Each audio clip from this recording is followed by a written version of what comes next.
falando com você que está aí crescendo na graça, no conhecimento.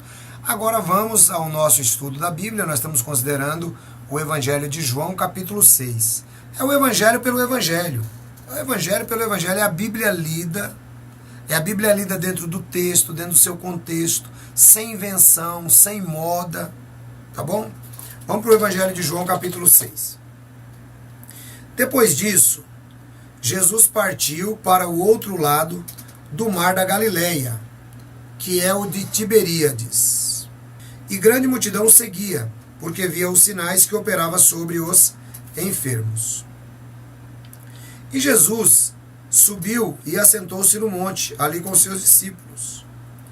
E a Páscoa, a festa dos judeus, estava próxima. Então Jesus, levantando os olhos e vendo uma grande multidão, vinha ter com eles e disse a Filipe: onde compraremos pão para este comer? Mas dizia isto para experimentar, porque ele bem sabia o que havia de dizer. Filipe respondeu-lhe: 200 dinheiros de pão não lhe bastarão, para que cada um deles tome um pouco. Bom, a gente vai começando aqui, trabalhando a seguinte situação. Primeiro, Jesus, ele está falando para uma grande multidão aqui, e o pessoal está com fome. Está com fome. E aí Jesus faz um teste com Filipe. Filipe, o que a gente tem para o pessoal comer? Filipe fala, mas nem todo o dinheiro que tivesse não dava para comprar pão para esse pessoal. E aí, versículo 8. Um de seus discípulos, André, irmão de Simão, disse-lhe: está aqui um rapaz que tem 5 pães de cevada e 2 peixinhos. Mas o que é isto para tantos? E disse-lhe Jesus: mandai assentar os homens. E havia muita relva naquele lugar. Assentaram-se, pois, os homens, em número de quase 5.000. 5.000 pessoas diante de Jesus. E aqui vai trazer um aspecto da personalidade de Jesus diferente dos líderes religiosos. Os líderes religiosos, eles olhavam para aquele povo como sucata, como resto de gente. Jesus não, Jesus tem consideração. Você já participou em alguma organização religiosa? Já participou em alguma organização religiosa que olha para você apenas como um número? Se você está com fome, o problema é seu. Se a sua roupa está rasgada, o problema é seu. Já participou em alguma organização assim? Com Jesus era diferente. Com Jesus era bem diferente. Jesus olha para aquelas pessoas e diz assim: olha, manda eles sentarem. Nós temos 5 pães e 2 peixes. Mas a gente vai trabalhar isso aí com esse pessoal.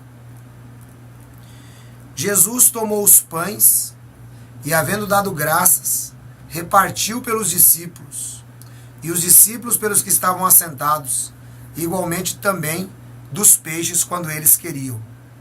Aqui eu tenho que ser obrigado a fazer um comentário que eu não posso deixar de fazer. Teve um artigo da Sentinela, quando o corpo governante foi mudar a doutrina, eles têm que achar uma base bíblica, né? Eles têm que achar uma base bíblica. Quando eles foram tirar 17.000 de ser escravo fiel e discreto, você sabe que em 2013, né? 2013 acabou, né? 17.000 pessoas perderam o cargo de ungido. Quando eles foram tirar esse pessoal de ser ungido, eles lançaram um artigo da Sentinela. Aliás, esse artigo é novo, acho que é de 2015. O artigo da Sentinela tem por tema: alimentando muitos pelas mãos de poucos. Aí eles contam esse texto aqui, que agora Jesus alimenta 8 milhões de testemunhas de Jeová através da mão de 8 homens apenas. Olha que romântico, olha que legal. Tudo que o texto descritivo, eles pegam para eles. Mas vai pedir comida para o corpo governante, para você ver. Eles iam dizer, é isso aí mesmo. O corpo governante vai dizer que lá não é instituição de caridade, completamente diferente de Jesus. Versículo 12. E quando estavam saciados, disse aos seus discípulos: recolhei os pedaços que sobejaram, para que nada se perca. Recolheram-nos, pois, e encheram 12 alcofas de pedaços dos 5 pães de cevada que sobejaram aos que haviam comido. Vendo, pois, aqueles homens o milagre que Jesus tinha feito, diziam: este é verdadeiramente o profeta que devia de vir ao mundo. Sabendo, pois, Jesus que haviam de vir arrebatá-lo para que o fizessem rei, tornou a retirar-se, ele só para os montes. E quando veio mais tarde, os seus discípulos desceram para o mar. E entrando no barco, atravessaram o mar em direção a Cafarnaum, e já era escuro. E Jesus não tinha chegado ao pé deles. E o mar se levantou, porque um grande vento assoprava. E tendo navegado uns 25 ou 30 estádios, viram Jesus andando sobre o mar e aproximando-se do barco, e temeram. Ele lhes disse: sou eu, não temais.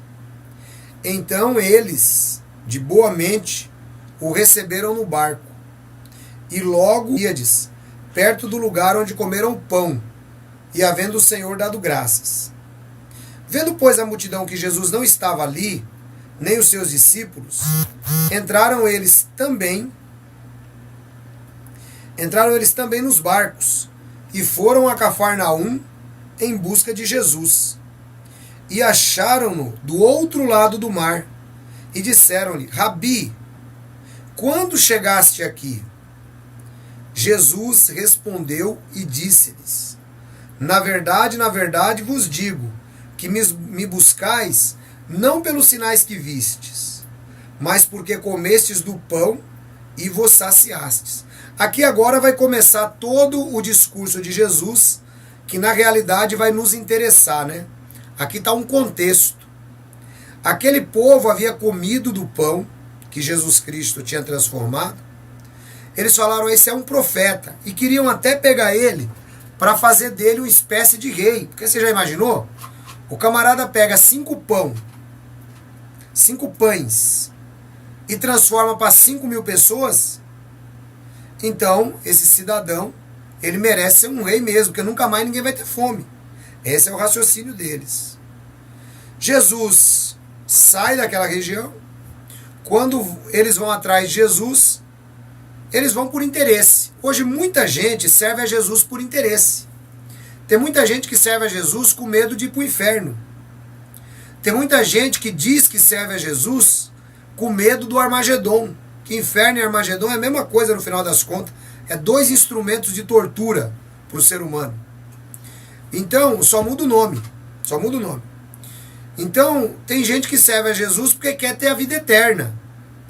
E aí Jesus fala: não, vocês não têm que me servir por causa disso. Você tem que me servir por causa do amor. Olha que interessante isso. E aí Jesus vai dar neles uma boa lição. 26.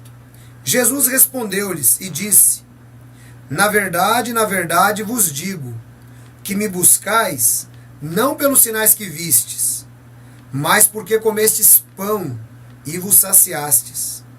Trabalhai, não pela comida que perece, mas pela comida que permanece para a vida eterna, o qual o Filho do Homem vos dará, porque a este o Pai, Deus, o selou. Disseram-lhe, pois: que faremos para executarmos as obras de Deus? Presta atenção, hein? Eles estão entendendo aqui a história. Eles estão entendendo a história. Jesus falou assim: ó, vocês não têm que me seguir só por causa da comida. Vocês têm que me seguir por causa da obra de Deus. E aí no 28 eles perguntam: que faremos para executarmos as obras de Deus? Obra de Deus. Vamos ver o que Jesus responde, que é a obra de Deus para aquele povo. Jesus respondeu-lhes e disse: a obra de Deus é esta, que creiais naquele que ele enviou. Olha a obra de Deus qual que é. Essa obra não se assemelha em nada com a obra da torre de vigia, porque Jesus nem sequer é missionado. Jesus nem sequer é incentivado a ser adorado. Jesus é apenas um segundo plano. A torre de vigia fez 40 videoclipes. O nome de Jesus não apareceu em nenhum. Imagina só que coisa. Mas Jesus diz aqui que a obra de Deus é que creiais naquele que ele enviou. Quer dizer, a obra de Deus é você colocar Jesus à frente de uma organização humana. Esta é a obra de Deus, segundo Jesus. E aí ele continua. Disseram-lhe, pois, que sinal, pois, tu fazes, para que vejamos e creiamos em ti? O que operas tu? Nossos pais comeram maná no deserto, como está escrito: deu-lhes o comer o pão do céu. Disse-lhe Jesus: na verdade vos digo, Moisés não vos deu o pão do céu, mas meu Pai vos dá o verdadeiro pão do céu. Olha o que Jesus está mostrando, pessoal. Aqueles judeus completamente crédulos na lei de Moisés, eles dizem que o milagre que eles conheciam para seguirem a lei de Moisés é o maná, é o pão do céu. E aí Jesus fala assim: não, aquilo lá não é o pão do céu. O meu Pai dá o verdadeiro pão do céu para vocês. Porque Jesus estava se referindo a ele próprio. E aí no 33, porque o pão de Deus é aquele que desce do céu e dá vida ao mundo.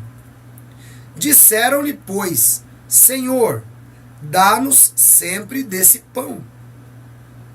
E Jesus disse-lhes: eu sou o pão da vida. Aquele que vem a mim não terá fome, e quem crê em mim nunca terá sede. Mas já vos disse que também vós me vistes, e contudo não credes. Olha que coisa interessante, pessoal. O pessoal falou assim então para Jesus: ó, então dá esse pão aí para nós. Dá esse pão aí para nós. Ele fala assim: ó, o pão tá aqui. O problema é que vocês não acreditam. Vocês não acreditam que o pão já esteja aqui. E aí, Jesus entra no 37 com um princípio muito forte. Todo o que o Pai me dá, virá a mim. E o que vem a mim, de maneira alguma o lançarei fora. Esse texto aqui é um outro texto forte para a crença que eu debati, né, de que o verdadeiro cristão, ele não perde salvação. Uma vez que você chegou a Cristo, você foi regenerado, você jamais será lançado fora. Ô ancião, mas aí acontece assim, ó. Às vezes eu ainda erro. Eu também sou pecador. E aí, como é que faz? Você nunca será salvo por fazer boas obras. E nunca irá para o lago de fogo por fazer más obras. Esse é o grande problema. Se fazer más obras joga o homem no lago de fogo, fazer boas obras deveria salvá-lo. E não é assim que a Bíblia ensina. A Bíblia ensina que somos salvos pela graça. Então somos salvos gratuitamente pela graça, mediante a fé. E quando você é salvo mediante a fé, a salvação faz produzir em você boas obras. Você entendeu a diferença? Diferentemente do que a torre de vigia ensina.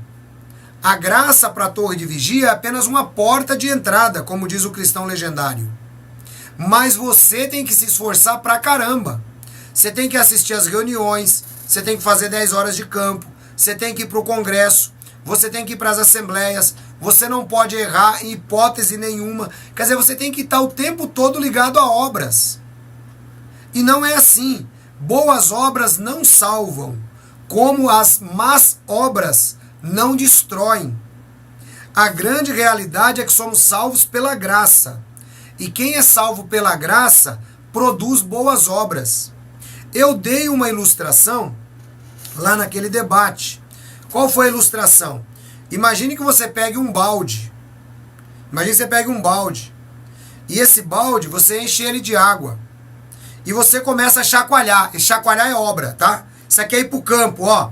Ir pro campo. Isso aqui é assembleia. Isso aqui é relatório. Isso aqui é tudo aquilo que vocês faziam. Chacoalhando a água, chacoalhando, chacoalhando. Tá cansando? Ai, tô com o braço cansado já. Tô cansado de ir no salão. Tô cansado de broadcast. Tô cansado de tudo. Ai, tô cansado do campo. Tô cansado do carrinho. Tô cansado. Cansou? Produziu alguma espuma? Não. Não produziu espuma. É assim com quem tenta se salvar pelas obras. Agora veja a diferença. Por essa graça, sois salvos. Mediante a fé. Você pega esse mesmo balde e agora você coloca esse balde do teu lado e coloca meio copo de detergente. Basta você começar a bater nele. Aquilo ali vai virar uma espuma borbulhante. Vai virar uma espuma borbulhante. O que é essa espuma? São as obras que agora são produzidas mediante a fé. E isso é que nós devemos entender. As obras são produzidas mediante a fé. As obras não podem ser produzidas pelo esforço humano. Então somos salvos pela graça. E todo salvo produz obras da salvação. Tá ok? Então tá aqui o texto. E todo aquele que se chegou a Jesus, ele diz, todo aquele que o Pai me dá, e vem a mim, de maneira nenhuma lançarei fora. Então, Jesus não lança fora aqueles que ele regenerou. 38. Porque desci do céu, não para fazer a minha vontade, mas a vontade daquele que me enviou. E a vontade do Pai que está no céu é esta, que nenhum de todos aqueles que me deu se perca, mas que o ressuscite no último dia. Olha que legal isso. Eu não vim para fazer minha vontade. Eu vim para fazer a vontade do Pai. E a vontade do Pai é essa, que nenhum dos que ele me deu se perca. Olha que coisa forte. É Jeová quem deu você nas mãos de Jesus Cristo. É por isso que você está aqui hoje. É por isso que você saiu do salão do reino. Porque Jeová trouxe você para Jesus. Então você deve valorizar. Se aqueles que ouviam Moisés morreram por desobediência, quanto maior será a punição daqueles que ouvem aquele que é do céu, mas não obedecem. Então está aqui a história. Veja que esse João 6, ele nos dá uma clareza de detalhes. Então Jesus Cristo diz, aquele que o Pai me deu eu não vou lançar fora, então não vai perder a salvação, de jeito nenhum. E eu desci do céu para fazer a vontade do meu Pai. E a vontade do meu Pai é essa, que nenhum dos que ele me deu se perca. Pronto. Então Jeová tem o pessoal que já está escolhido desde a fundação do mundo. Então, meu irmão, você que está me assistindo hoje, pela primeira vez, se você ainda não entregou a sua vida para Jesus como Senhor e Salvador, então entre no seu quarto, ore ao Pai, se você quer chamá-lo assim, ore a Jeová, se você quer chamá-lo assim, ore a Javé, se você quer chamá-lo assim, ore ao Criador, se você quer chamá-lo assim, e diga de coração, Pai, eu quero entregar minha vida a Jesus, porque é o Pai que te leva até Jesus. É por isso que não são todas as testemunhas de Jeová que saem de lá e encontram Jesus. que nem vocês estão encontrando aqui no nosso canal. Então, você vai lá e pede, o Pai vai te conduzir. E a partir daí, meu irmão, a sua vida será outra. Nenhum dos que o Pai me der, eu vou lançar fora, porque é a vontade do Pai salvá-lo. Então não é a vontade do corpo governante, é a vontade do Pai salvá-lo. Aí ele continua. 41. Murmuravam, pois, dele os judeus, porque dissera: eu sou o pão que desceu do céu. Judeus acharam ruim. Judeus acharam ruim. Porque Jesus falou que ele era o pão que desceu do céu. E diziam: não é este Jesus, o filho de José, cujo pai e mãe nós conhecemos? Como, pois, diz ele, desci do céu? Respondeu Jesus, pois, e disse: não murmureis entre vós. Ninguém pode vir a mim, se o Pai que me enviou não o trouxer, e eu ressuscitarei no último dia. Está escrito nos profetas, e todos eles serão ensinados por Deus. Portanto, todo aquele que do Pai ouviu e aprendeu, vem a mim. Veja que diferença dos ensinamentos do corpo governante. Todo aquele que do Pai ouviu e aprendeu, vem para quem? Para Jesus. Cadê o corpo governante encaminhando as pessoas para Jesus? Isso não acontece, porque o corpo governante, ele tomou o lugar de Jesus. O corpo governante é um grupo de anticristos, assim como havia nos dias de João. Tomaram o lugar de Jesus. Todo aquele que vier à base do meu nome, dizendo: eu sou ungido, eu sou Cristo, esse é o anticristo. Então tá aí, olha que coisa séria, olha que coisa grave. Olha que coisa grave. Porque hoje, na cabeça do corpo governante, ungido é só eles 8. Eles só respondem por eles. Tanto é que eles tiraram todos os outros do título escravo, fiel e discreto. Então ungidos são eles 8. Eles 8 agora vêm à base do nome de Cristo. Eles usam o nome de Cristo, dizendo: nós somos ungidos.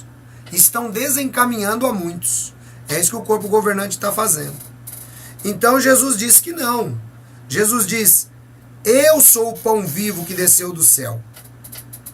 Quem crê em mim terá vida eterna. Veja, não é quem crê numa organização humana.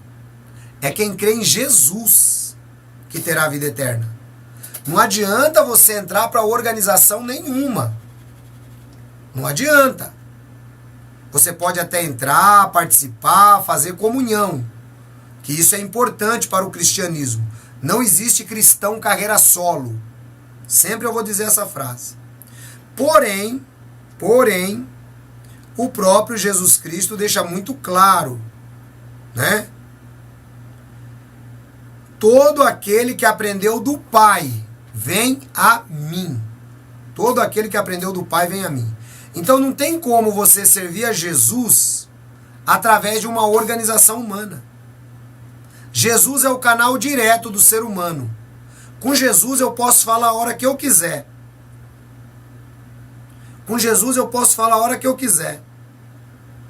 Agora, com o Pai, eu tenho que pedir para Jesus. Por isso que ele é o mediador entre Deus e os homens. É por isso que quando nós oramos ao Pai, nós oramos em nome de Jesus. Olha que coisa linda. E aí ele continua: não que alguém visse o Pai, a não ser aquele que é de Deus. Esse tem visto o Pai. Na verdade vos digo, que aquele que crê em mim tem vida eterna. Olha só, aquele que crê em mim, não é o que crê em uma organização humana, é quem crê em Jesus. Então você que está me assistindo hoje, você que vai assistir outro dia, você precisa quebrar esse feitiço que que o corpo governante colocou na sua cabeça. Você precisa acreditar em Jesus. Jesus diz: aquele que crê em mim tem vida eterna. Não é quem crê naqueles que se apresentam com o meu nome. É quem crê em mim que tem vida eterna. Então vocês têm que quebrar esse feitiço de ficar achando que vocês precisam de um mediador entre vocês e Jesus. O caminho para Jesus é livre. E Jesus nos leva até o Pai. Você percebe que é uma via de mão dupla, né? Quem crê para dentro de mim, né? Obrigado, legendário. Quem crê para dentro de mim. É uma via de mão dupla. O Pai nos entregou na mão de Jesus. Aí nós cremos em Jesus e temos a vida eterna. Olha que coisa maravilhosa. Então, se você está aí chateado, ai, porque eu fui desassociado, ai, meu Deus, eu fui desassociado, perdi o favor de Jeová. Esqueça tudo isso pelas compaixões de Jesus, conforme dizia nosso amado irmão Paulo. Esqueça tudo isso. Você precisa crer em Jesus. Será que as palavras de Jesus valem mais do que a sentinela que você leu sua vida inteira? Ou será que os argumentos da sentinela valem mais do que essa simples frase de Jesus? Se os argumentos da sentinela valem mais do que essa simples frase de Jesus, para você, você ainda não entendeu. Ao crer para dentro de Jesus, estamos em Jesus. E por isso somos salvos, pois passamos a fazer parte do seu santo corpo místico. Isso mesmo, obrigado, legendário. Então, é esse que é o ponto. É crer para dentro de Jesus, é entrar para dentro do corpo de Jesus. Não é entrar para uma organização humana. E aí eu falo de novo para você. Ancião, como que eu entro para o corpo de Jesus? Primeiro lugar, é no seu quarto. Em segundo lugar, encontrando cristãos que ensinam a palavra de Deus e ande com eles. Então, é o João 6,47. Na verdade vos digo que aquele que crê em mim tem a vida eterna. Então, a ideia é crer em Jesus. Absolutamente. Nada mais. Não tem organização, não tem escravo fiel, não tem corpo governante, não tem mais nada. É quem crê em mim, em Jesus. Eu sou o pão da vida. Vossos pais comeram o maná no deserto e morreram. Este é o pão que desce do céu, para que o que dele comer não morra. Eu sou o pão vivo que desceu do céu. E se alguém comer deste pão, viverá para sempre. E o pão que eu der é a minha carne, que eu darei pela vida do mundo. Disputavam, pois, os judeus entre si, dizendo: como pode dar este a sua carne para comer?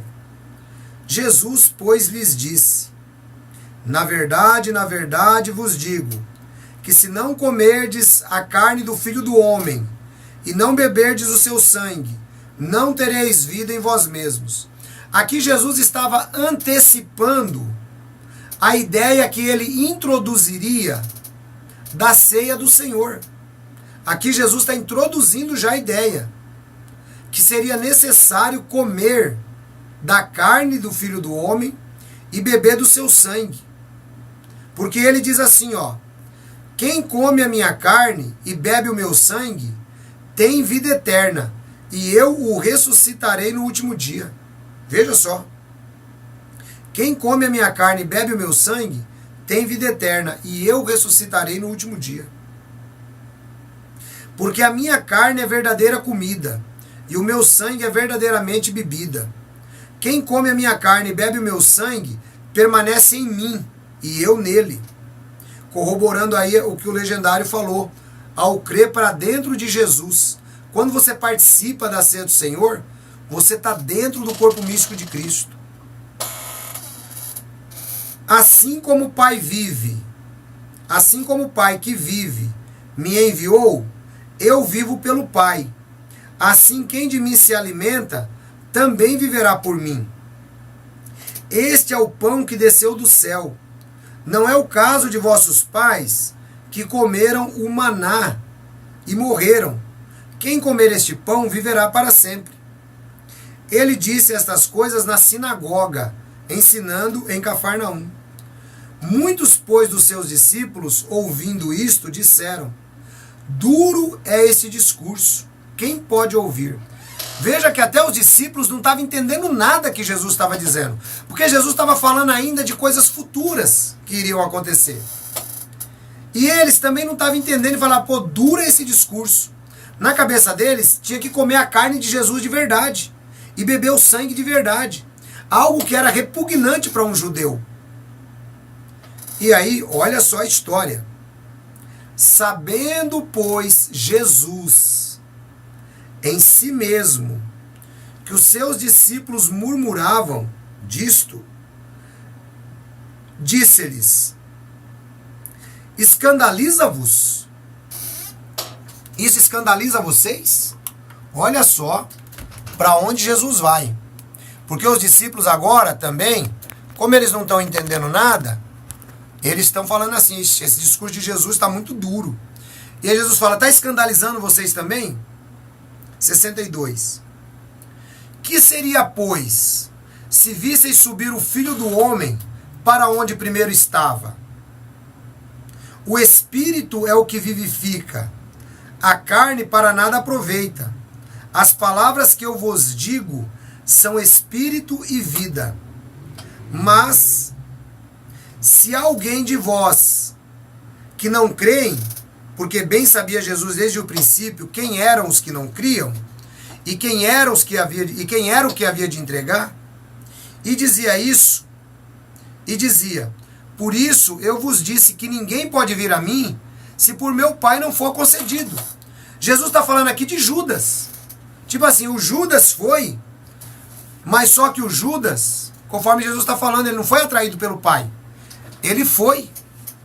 Ele estava no meio, mas ele não era salvo. Você entendeu? É igual o crente que transita dentro da igreja e não é salvo. O cara pode até ir. Muitos me dirão naquele dia: Senhor, profetizamos em teu nome, fizemos obras poderosas em teu nome. Não vos conheço. E é o que Jesus está dizendo aqui. Desde então, 66, muitos dos seus discípulos tornaram para trás e já não andavam mais com ele. Olha que coisa. Depois que Jesus deu uma dura neles, ele já não queria mais andar com Jesus. Então Jesus disse aos 12: quereis também vós retirar-vos?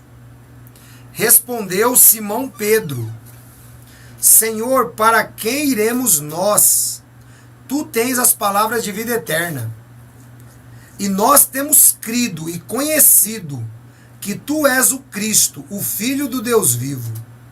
Respondeu-lhe Jesus: não vos escolhi vós 12, e um de vós é um diabo. E isto dizia ele de Judas Iscariotes, filho de Simão, porque este o havia de entregar, sendo um dos 12. Aqui a gente tem um destaque nos versículos 63 em diante. Primeiro, que Jesus sabia tudo o que eles estavam pensando. Um mero homem não pode saber o que outro pensa, apenas Deus. Então esse capítulo aqui também ressalta a divindade de Cristo. Um outro ponto interessante é quando ele pergunta para Pedro: vocês também querem ir? E Pedro diz: para onde? Para quem iremos? Para quem iremos? Tu tens declarações de vida eterna. A Torre de Vigia também pegou esse texto aqui e diz: para quem iremos? Isso é uma linguagem comum entre as testemunhas de Jeová. Quando eles se deparam com alguns vídeos do nosso canal, está acontecendo já, e eu tenho recebido já essas informações. Quando eles se deparam com alguns vídeos do nosso canal, eles até são mais ou menos humildes, alguns. Aí eles dizem assim para o marido, para o pai, para a mãe, para o filho: mas para onde nós iremos? Se apenas a organização é a única religião verdadeira. Você percebeu? Para onde nós iremos se apenas a organização? Essa é a pergunta comum que está surgindo. Porque a organização ensinou eles pensarem aqui, nesse texto.